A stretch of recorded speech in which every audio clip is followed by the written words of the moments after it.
Vamos lá. Romanos capítulo 1, versículo 16. Vamos ler esta palavra. Romanos capítulo 1, versículo 16. Olha o que diz a palavra do Senhor. Porque não me envergonho do evangelho de Cristo, pois é o poder de Deus para a salvação de todo aquele que crê, primeiro do judeu e também do grego. Eu queria que vocês repetissem comigo esse versículo bíblico que foi escrito pelo apóstolo Paulo à igreja de Roma. Vamos repetir em nome de Jesus? Porque não me envergonho do evangelho de Cristo, pois é o poder de Deus para a salvação de todo aquele que crê, primeiro do judeu e também do grego. O título da mensagem que vamos ministrar ao coração da igreja hoje tem como título A Metamorfose de Deus. Eu queria que você falasse isso comigo. Fala comigo. A metamorfose de Deus. Agora eu quero ouvir, vai. A metamorfose de Deus. Aleluia. Então, Paulo aqui, ele começa falando, não me envergonho do evangelho de Cristo. Envergonhar-se do evangelho significa negar, ocultar ou não assumir publicamente a fé em Cristo, por medo, pressão social, rejeição, perseguição ou desejo de agradar aos homens. É sentir vergonha de se identificar com Jesus, com os seus ensinamentos e com o testemunho da cruz.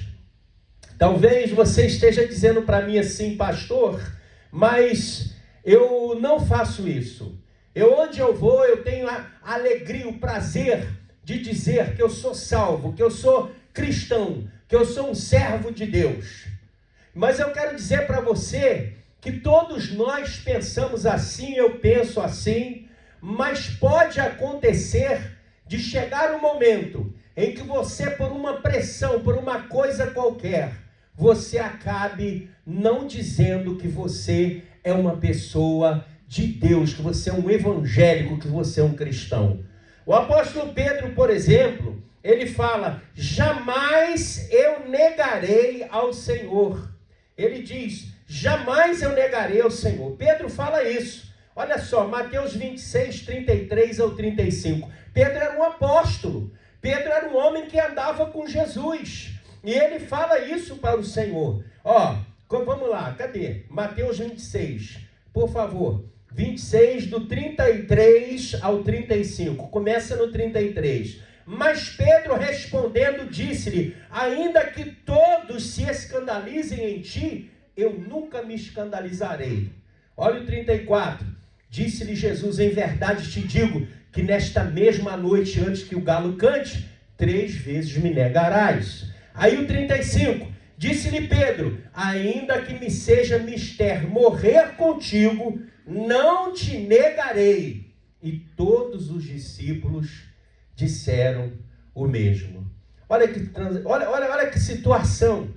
Pedro, além dele falar por ele ainda diz assim, ó, ainda que todos estes te neguem, ele julga os outros, ele julga os outros apóstolos, ainda que todos os outros te neguem, mas eu jamais eu te negarei. Olha que coisa interessante. E ele afirma que se todos negarem, ele não negaria. Então Pedro, ele tinha uma convicção muito grande, assim como eu também tenho uma convicção grande, assim como você também tem convicção de que você creu, que você aceita o sacrifício que Jesus fez, que você está disposto em qualquer lugar dizer que você crê no Senhor Jesus. Mas a convicção de Pedro era muito grande. Lucas 22, 33 ao 34. Coloca para nós esse texto. Olha só, que coisa interessante. E ele lhe disse, Senhor, estou pronto a ir contigo até a prisão e a morte. Olha o que Pedro fala, hein? Olha o que ele diz. Mas ele lhe disse, digo-te, Pedro, que não cantará hoje o galo novamente. Você vai me negar. Você vai me negar. Então, a convicção de Pedro era grande, mas o Senhor fala para ele, Pedro, você tem essa convicção, mas eu estou falando para você, você vai me negar. Vai chegar uma hora que você vai ter medo. Vai chegar uma hora que você vai retroceder e você vai negar, Pedro. E aí, Pedro chega ao cúmulo de dizer assim: Senhor, eu dou a minha vida por ti. Vem João, por favor, 13, do 36 ao 38. Olha lá, eu vou ser bem rápido. João 13, 36. Disse-lhe Simão Pedro: Senhor, para onde vai? Jesus lhe respondeu: para onde eu vou não podes agora seguir-me, mas depois me seguirás. Olha só, disse-lhe Pedro: Senhor, por que não posso seguir-te agora? Por ti darei a minha vida. Respondeu Jesus: tu darás a tua vida por mim. Na verdade te digo que não cantará o galo enquanto não tiveres me negado por 3 vezes. Olha que coisa interessante. Pedro, ele não estava entendendo o que Jesus estava falando com ele. Pedro, ainda precisa um preparo maior. Eu sei que tu vai dar a sua vida por mim. Jesus ali já estava vendo lá na frente, quando Pedro morre pelo nome de Jesus. Mas o Senhor fala: agora, nesse momento, você não pode me seguir. Agora, nesse momento, ainda não é a hora. E você vai me negar. Eu me recordo aqui que quando o Senhor Jesus subiu o Monte Calvário, que ele estava sendo julgado, Pedro, ele estava no alpendre se esquentando porque estava frio, havia uma fogueira. E vem lá, alguém olha para ele e fala assim: rapaz, você também faz parte daqueles que andavam com ele. Pedro fala: eu? Eu não. Ele teve medo de também ser crucificado. Ele teve medo de também ser preso. E aí ele foi embora. Daqui a pouco entra uma mulher. Aí tinha que ser, né? A mulher é fogo. A mulher fala mesmo, né? A mulher fala. A mulher chegou, olhou e falou: olha, você não vem com esse negócio não, rapaz. Até a tua roupa é igual a roupa dele. O teu jeito é igual ao jeito dele. Você fala igual a ele. Como é que você está... Eu já falei mais de não sei quantas vezes. Eu não sei quem ele é, eu não conheço ele. E sai e vai embora. E quando ele sai, na terceira vez que ele faz isso, porque ele faz isso por 3 vezes, ele ouve o galo cantar. A Bíblia diz que ele chora amargamente. O apóstolo do Senhor. Mas eu quero dizer para você que o que aconteceu com Pedro pode acontecer conosco. Às vezes a gente chega numa empresa e você sabe que o dono ali, ele é ateu, ele detesta. Eu já fui trabalhar em empresa assim. E quando eu cheguei lá, disseram assim: olha, aqui se você falar alguma coisa de Deus aqui, te manda embora na hora. Aqui você não pode nem colocar sua Bíblia, que nem você tem mania de fazer, ô Baixo, na sua mesa você está trabalhando, você bota a Bíblia, não põe não, porque você vai embora na mesma hora. Aí eu dentro de mim, eu falei assim: eu não preciso botar a Bíblia, eu não preciso mandar nada. Só com o meu testemunho, eu vou testificar de que Jesus Cristo está na minha vida. E comecei a trabalhar naquela empresa. E as outras pessoas, nos momentos ali que paravam um pouquinho, todo mundo rindo, falando palavrão, contando piada, e uma coisa assim tremenda. E eu, sempre as minhas palavras eram diferentes. Até que um dia o filho do dono daquela empresa olhou e falou assim: ô Bastos, não sei, rapaz, você é um cara diferente, cara. Pô, você está sempre no teu trabalho aí, enquanto todo mundo está conversando, o rumo da sua conversa é totalmente diferente da dos demais. Aí eu falei: agora sim, porque eu sou nova criatura.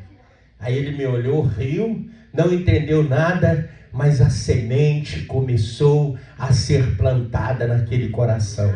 Então, irmãos, eu quero dizer para você que o apóstolo Paulo, quando ele fala esse versículo, aqui tem 3 verdades escondidas aqui. Uma delas é que nós precisamos estar atentos, porque às vezes vai chegar momentos em que nós temos que falar de Jesus somente com o nosso procedimento, somente com as nossas atitudes. Às vezes você não tem que falar com os seus lábios. Olha o que acontece com Pedro. A mulher fala para ele assim: você pode até negar, mas a sua roupa é igual a dele, seu jeito de andar é igual dele, a sua maneira é igual a dele. Então eu digo para você nesta noite: seja uma pessoa assim, que você não precise nem falar, só a sua atitude de ser correto, de ser uma pessoa que preza pela verdade, as pessoas olham e digam assim: há uma diferença na vida daquela moça, ela é diferente, aquele jovem ali é diferente, ele tem alguma coisa de diferente nele. É Jesus que está na sua vida.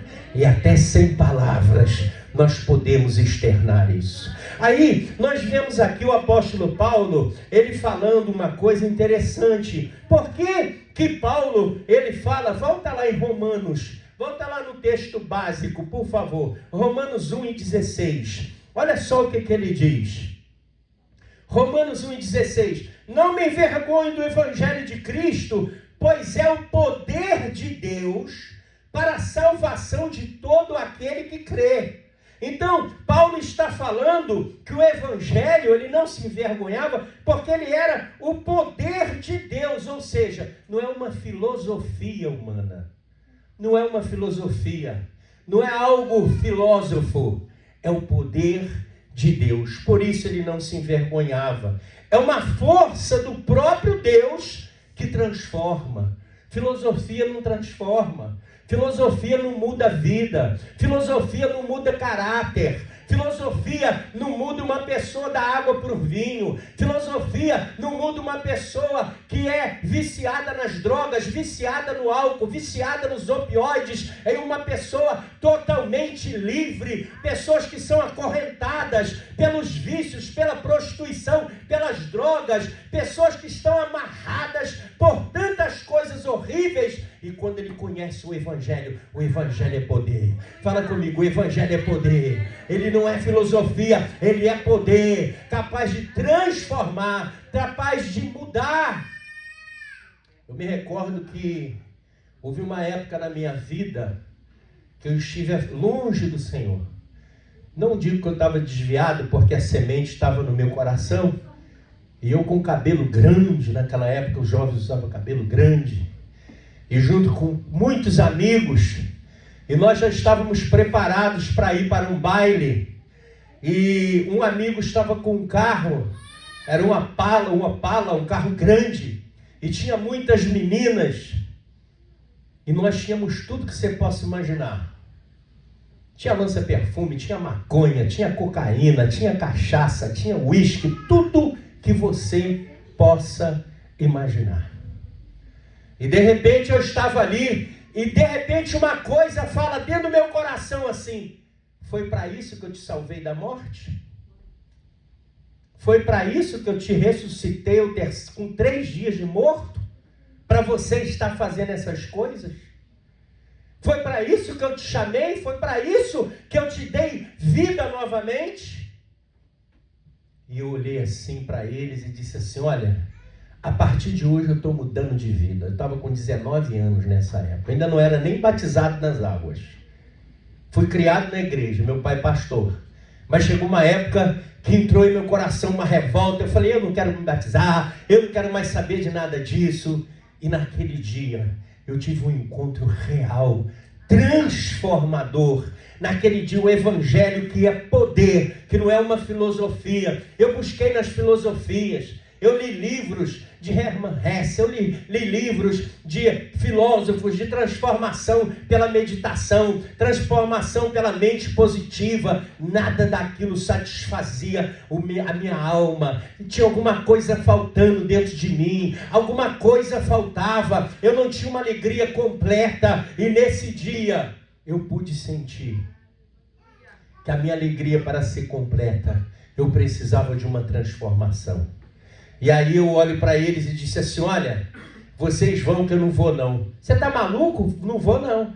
E se teimar, eu vou quebrar tudo isso aí, porque muita coisa foi eu que comprei. Eu vou quebrar aquilo que eu comprei. Então vocês saem de perto de mim, me esquece. A partir de agora, eu sou uma outra pessoa. Eu não sou mais o mesmo. Eu sou outro. Os caras riram: amanhã você vai mudar de ideia. E foram embora.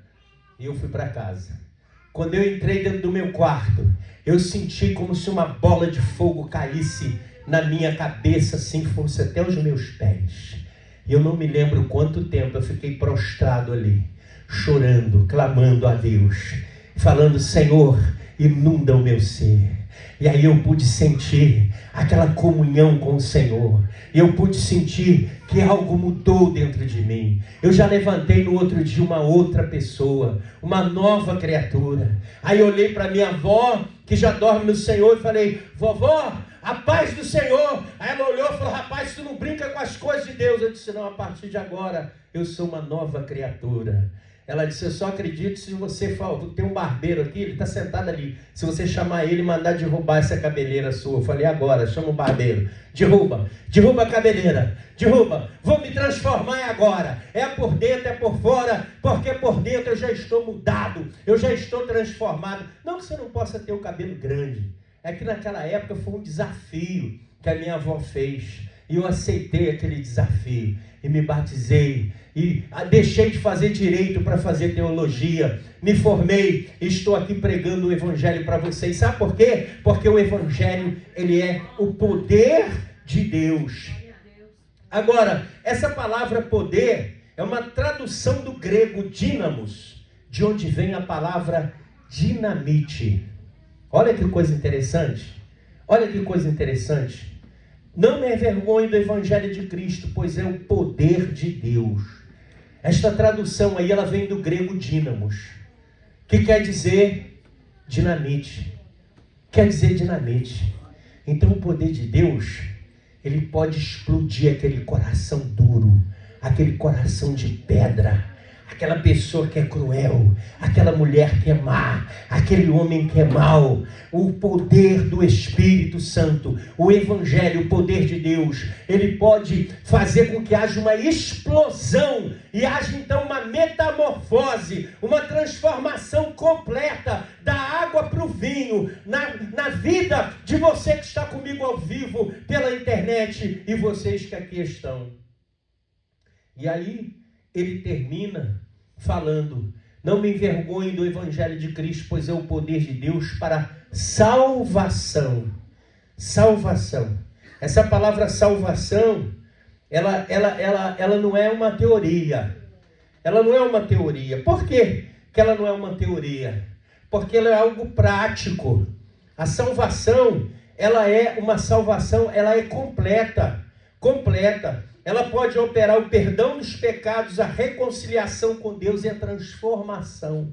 Há pessoas que são acusadas por coisas que fez no passado. O adversário fica falando assim: você está dentro da igreja hoje, mas você já fez isso, mais aquilo. Lá no seu passado, anteriormente você fez isso, mais isso, mais isso. Eu quero te dizer que o Senhor Jesus está aqui e o sangue dele está te lavando, te purificando, te santificando. Não importa o que você fez no passado, o que importa é que hoje é dia de mudança e de transformação.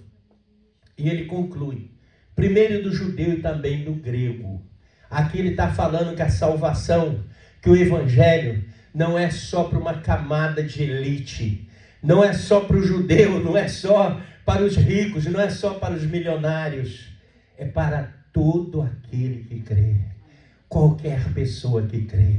Que coisa extraordinária, irmãos, que coisa extraordinária. As pessoas, elas não entendiam. Olha, Paulo, quando ele fala sobre isso, que o Evangelho, ele é o poder de Deus para a salvação de todo que crê, primeiro judeu e também do grego, ele está falando que existe um contraste entre o Evangelho com a fraqueza humana. Sabe por quê? Porque as teorias, as filosofias, elas são fracas. Porque são coisas humanas. Agora, olhe, preste atenção nisso que eu vou te dizer. Sabe por quê? Porque o Evangelho é simples, seu Josimar.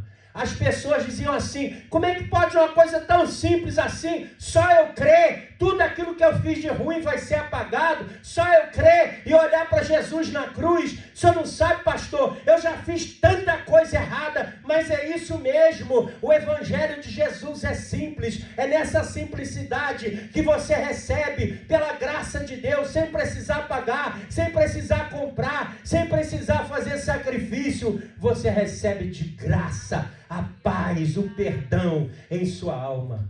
Não é por força, não é por força humana, mas é pelo poder de Deus.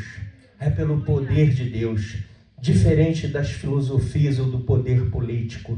A poder político que ele começa com aquela teoria e depois eles implantam a força. Há países aí que você tem que declarar que o governo é como se fosse um Deus. Você tem que reverenciar o governo como se ele fosse um Deus. Você não pode falar do Deus vivo. Há países aí que a teoria deles é uma teoria humana que começou assim. Ah não, nós estamos aqui pregando a coisa boa para todo mundo, o amor por todo mundo. E agora, aí ele diz assim, não, agora mudou. Agora aqui você tem que ter só uma muda de roupa, só um tipo de roupa, só um tipo de calçado. O governo é que vai dizer o que é que você deve vestir, o que é que você deve calçar. O governo é que vai dizer, você não pode ter mais de uma casa, você não pode ter mais de um carro. Tudo pertence ao governo. Aí as pessoas começam a chorar. Porque as coisas humanas, as teorias humanas, elas começam assim muito bem. E depois elas são implantadas pela força. Mas as coisas de Deus não são assim. Eles pensavam que Jesus viria e ele ia através da força destruir o Império Romano. Ele ia através da força montar um grande exército e destruir. Mas ele não. Jesus veio para transformar o homem em uma nova criatura. Se você quiser, você pode hoje ser mudado, ser transformado. Fique de pé, por favor, em nome de Jesus. Fique de pé. Você pode ser mudado. Você pode ser transformado agora. Você pode ser transformado. Aí onde você está, levante suas mãos para o céu e diga, Senhor, eu quero, meu Deus, uma transformação. Agora sim, pode colocar uma música que eu mando cortar esta parte. Eu quero ser transformado. Eu quero ser mudado.